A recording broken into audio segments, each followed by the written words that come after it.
Welcome to this edition of CBN News Watch. I'm Mark Martin.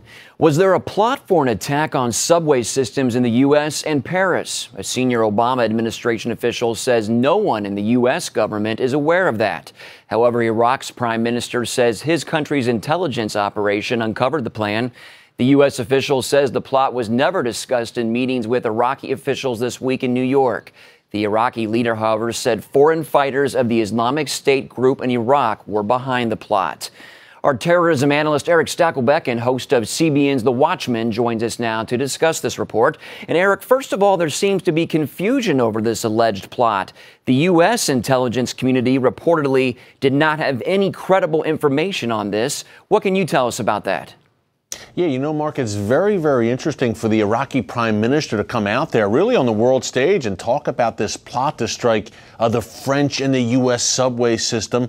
Now, U.S. officials right away said, look, we have no information about this. This is the first we've heard about it.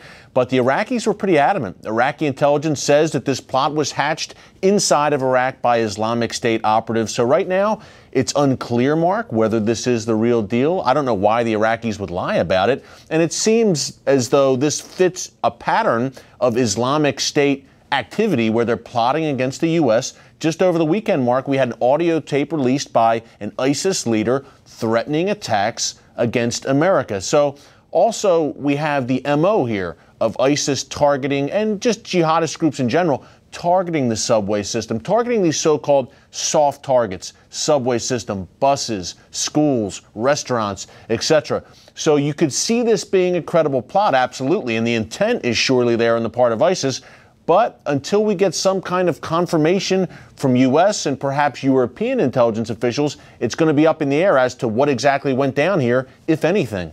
Well, what else concerns you, Eric, about this latest plot reportedly by the Islamic State, as you said? Look, I'm on the metro every day here in Washington, D.C. I ride the subway, and there's no one frisking me or checking my bags. It's not like when you get on an airplane. It's a much easier target, Mark, to hit a subway system or to hit a bus. That really concerns me. And over the years, al-Qaeda, number one, has had several plots against buses, trains, subway systems. Think back to 2004, the Madrid train bombings. Think about 2005, the London subway bombings. So there's a history there, number one. Number two, ISIS. Al-Qaeda is one threat and a serious threat. ISIS is a completely different beast, very active right now in threatening the U.S. And I have major concerns, Mark, that ISIS is going to try something here on U.S. soil. God forbid, but now that we're striking ISIS, and thank God we're striking them, in Syria and Iraq, they are calling for their sympathizers here in the West, in Europe,